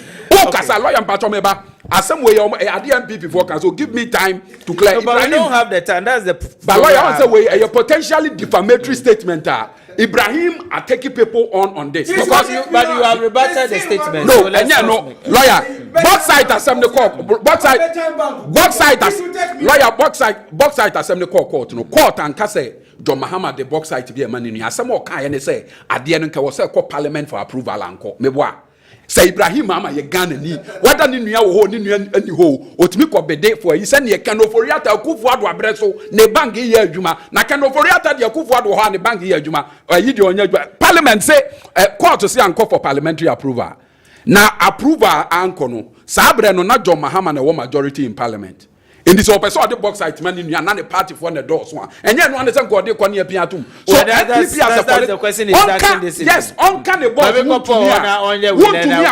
the last issue no on the last issue Paul Pacho. So he's taking people on. What say? May I'll still retreat. Say Merchant Bank. Ibrahim Mahama and a Kobo Busia Emma Merchant Bank Eguye. And I'm also telling you on the fact to say, well, no, I don't know, checks not 44 no, they one anytime come address. What I say? 44 checks. Why the Wagana how with me sign a check? Ekotia Adeo but my point is that individual when we are dealing with companies. Yes, but the Americans say will be company and what the deep on it. M1 or minor. Oh, what then? You know the implication of implication in as for Kabinayando, what you say? Let me listen. What you say? I don't know, you not allow me now. I friend Baha. Oh, friend is a mechanic. Oh, friends are okay. Okay. Now, who can no grab you? Okay, no, the two of you, your officers are watching you. They are watching, but you are here from what you are doing. Please.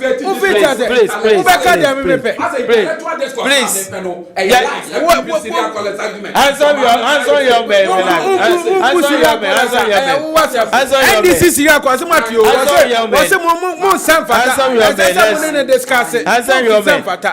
Please, let's make progress. Let's make progress. Okay, so punch and yegusu ayeye ewo Kessben television we live on Facebook, we live on YouTube. You have heard the issue of limited voter registration exercise so far. We've also looked at the issue of SNIT diverting investment in Saturday. Now the last issue we'll look at quickly before I issue be back the publication of the KPMG report, the findings, the recommendations, and all that as contained. President ISA won and publish.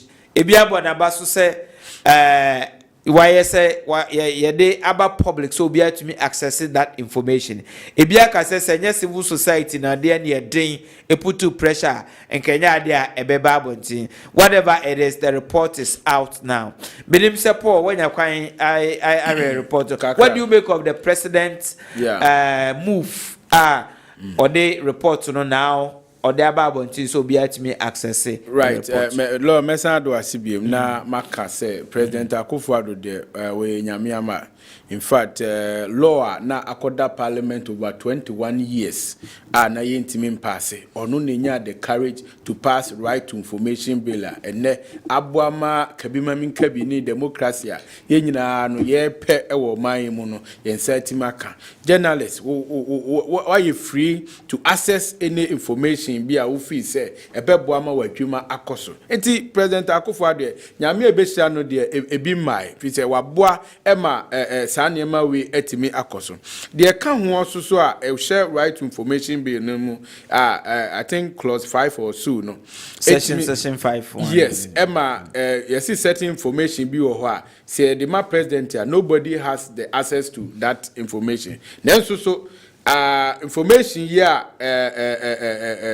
amount for LP na ke the ama president anka ensese e babontin then so President Akufo-Addo aye say enkwa bonten na obi bia no a opese ohu niema akoso over the period you know, with regards to SML ni nyina no obi ahu bi we so no message gina ho na mabo president abaso say one opese offense transparency ekoso e wo Ghana ha na no kredie so woni Ghana for edi ni pepepe ene inu metima ka say fine ye obi na adwuma aye ne kesre ne ensemu a ye ka fa company ho one, you say you $100 million. Ama woman, and you know, What you say? Report no up me from other na me kasa na wo kabi. And also I say as communication we no obi kasa o say wo kabi. Sa na the director nkrofo ana.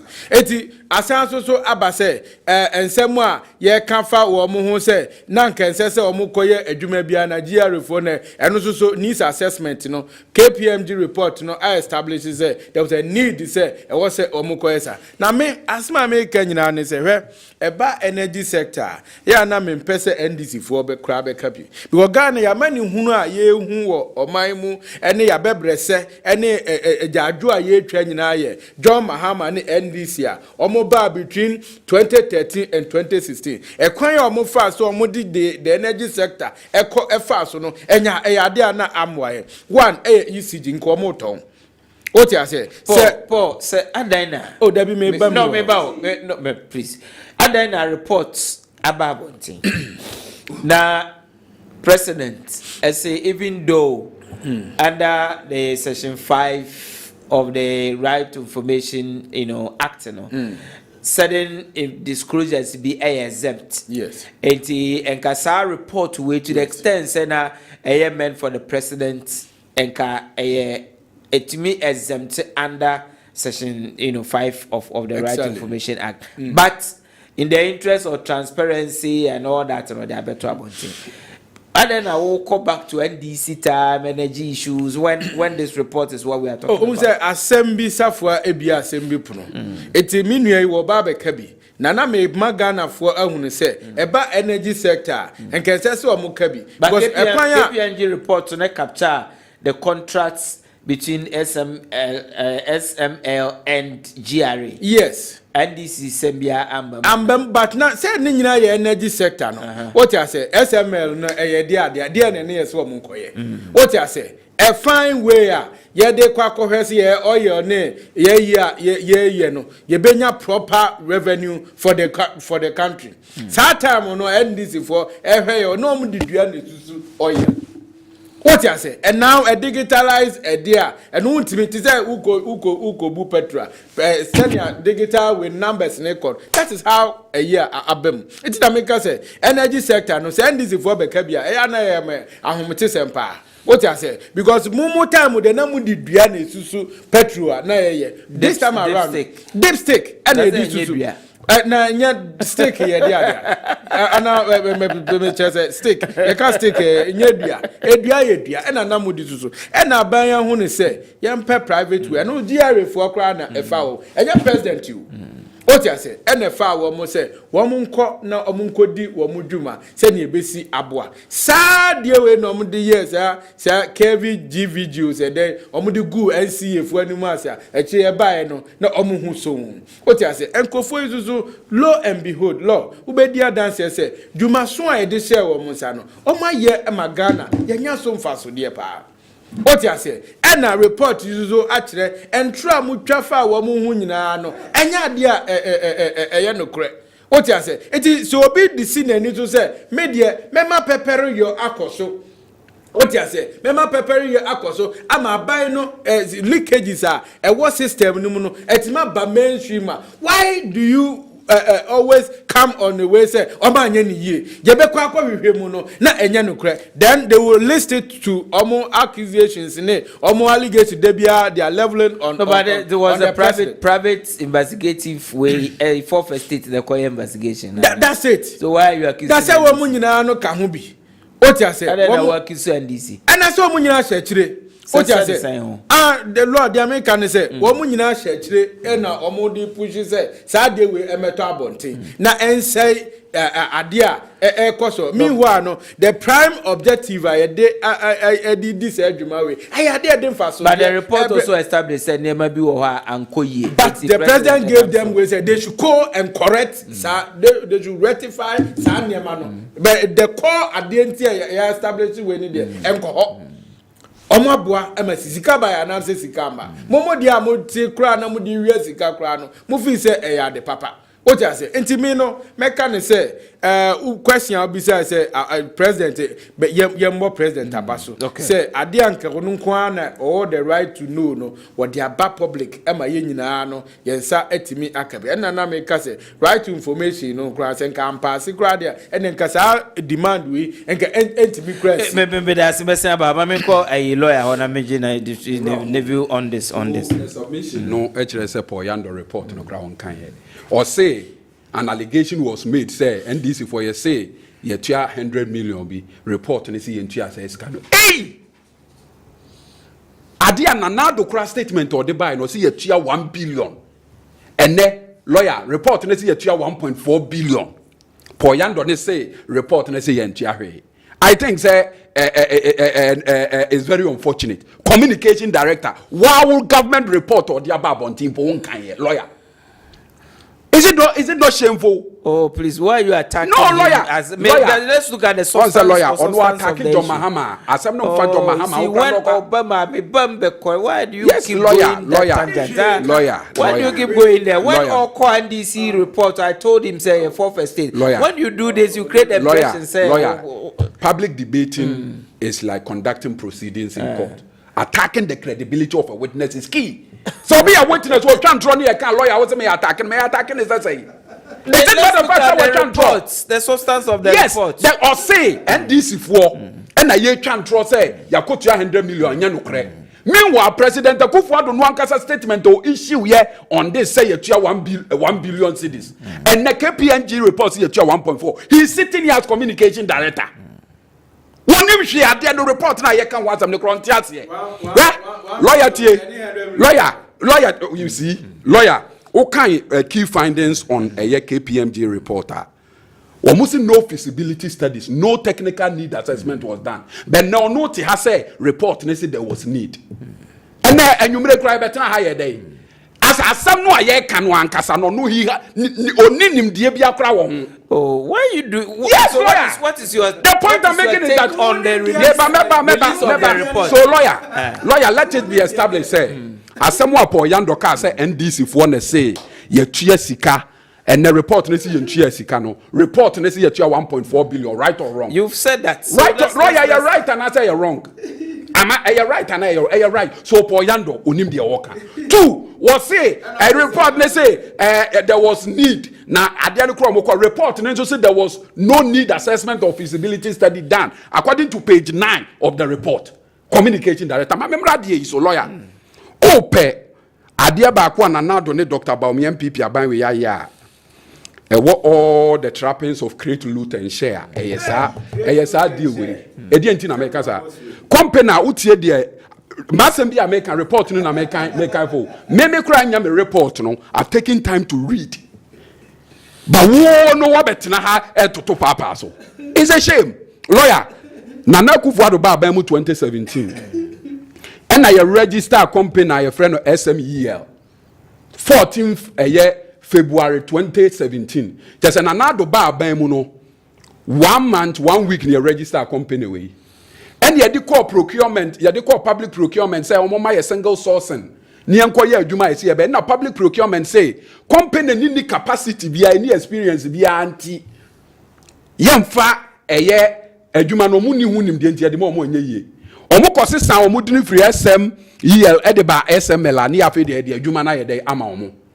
Na adwuma no ayede ma omonso no emre bia wo ho bia yetietia so one the first mra yetietia so section 33 of the Public Financial Management Act say wo committee on minor to a financial obligation a year more than 1 year go for parliament yamfa de na nko parliament because Kenoforiata and GRA director Amishadai omunim de omu yenti o manfa nko parliament. 2 GRA Act section 5 and section 3 say it was a GRA board for deliberation and approval and also yanye. You see, so unim dia okade na ye kan won ti ase enti wo no unim dia. But let's make progress. This is what the report is saying. Lawyer, as someone American lawyer, the any report me can lawyer boni trinko because he has read it. And GRA board am approval. Ana asabede just say emfidia SML force wo mu kotintim ye omo de ye adwuma no. customs for omutintimu fidie bi a friend integrated custom management system ICOMS and they the same adwuma ni bi enti na hu hia se ebekwa kotua sa esika no na SML fo we asa atwatro omu ka se omakotintim omumfi omu flow meters e wo 26 stations KPMG koya nhwehwemu no won so omatintim no e wo 16 pe enso omu beje 26 enti SML no omu be bra krono no omu mom na ebo krono ena bia company bia wo ya adwuma bia lawyer say contract na wo ya ye tua wo ka se ye tax enkofo we san say ye yintiri anti omu tax omu dia ban ni ka 38 million when you now you why did you even come to this debate? You get the point, lawyer. And the idea we know a deliberate attempt create loot and share state capture no I can want some no and no na kwa do baby abedrene almost everybody in Ghana said deal with yentwem imani force yentwem labor union force yentwem obiase yentwem na ye corruption manya ene yenye sika Emma kidney patients and your dialysis 4 million. You could $100 million. I'm a company be free. I'm a company you say catch say. You try company, you try more contract no more. I just say you try $122 million. My is it not sika or more ebe make sure say ebe by way of revenue no munya entitled to a percentage? Lawyer, it's not about say omuni hono. Ghana ha saman for kokra oil ba ye gi tax dada enye so mo ba mu no na ebe ma ye nya sa tax no but the KPMG report findings established said their role no has contributed it is not their role no na ma de no akoso lawyer within the period in under review no abide the taxes bi akoto to petroleum revenue so about 5 taxes na abide akogu petrol so eno na show up revenue show up your revenue no enye omo because omo de omo nya re and now, Momusuma investment $122 million. Yebusamo say evidence of investment in over here. Muntimi fama. Not just say yeah, create loot and share. No, I can was can oporiata no nia dia be omu person omu for my kwati kwanso fan. Ebinye. Okay. Now a whole MPP communication director report that was all kind. Debbie, also no about personal attack. Okay. Meanwhile, you don't have information. Anyway, so it's unfortunate the two of you being the senior most communication officers are trading this attack on two of you.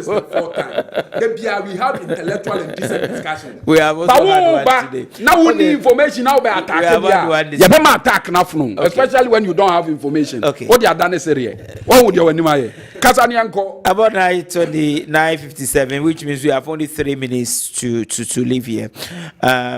Unfortunately, messages no bebre but as you can see, the time is almost ended. We will not be. This one says Gabi Bogatanga. I said, good evening to you, lawyer. What exactly is wrong with Brian and SNIT deal? What does the law say about deals like this? Can't we use the law to explain the deal better instead of propaganda? That's the question he will want to ask. No president would like to continue President Akufo-Addo legacy. Even Bawumia is running away from Akufo-Addo legacy, telling Ghanaians he has his own vision. This one is coming from Dr. Thomas Anaba, the incoming MP for Garu. Okay, this one says, good evening to you, lawyer. Please, some elders behave and complain unnecessarily as children. So please, let's tell them their behavior. Don't skip the words we write. Don't expect me to read everything that you write. I reserve the right not to read the words that you use. My name is Randolph Opoku from Tachiman. Good evening to you, lawyer. Please tell the way the NDC people are turning politics into insult, they will stay in opposition for a long time if they don't change their minds, he says. This one says, please, lawyer, my name is Francis Joe. Please, I want to find out from you why NDC 360 program is no more coming on TV. I think the program is still on TV. Good evening to you, communications director. There's nothing like tribal politics in the voter region. Okay, he says this one time is almost lawyer. I think the MPP should be factual about their activities. Okay, Yaira SCC. Okay, I'm sure you are talking about Paul and not MPP as a party. This one is saying that good evening to you, lawyer. I am Philip Saki, watching you live from Lagos, Nigeria. Tell the NDC to keep it up and tell MPP to stop. Okay, thank you for your message. Okay, unfortunately, the time is up. We have to run away from the studio. On behalf of the producers of the program, we'd like to extend our heartfelt gratitude to you for having time with us from the beginning till the end. We thank lawyer Nuruddin Abbas, who is the communication officer of the NDC in Ashanti region, for his time and his contribution. We thank Mr. Paul Yando, who is the NPP regional communication director for the new Patriotic Party in Ashanti region, for his contribution and his presence on the program. We thank you so much for watching us. Thank you so much for making time with us. Next week, God willing, we'll be here to talk and discuss Ghana. Enjoy the rest of your evening. Bye-bye.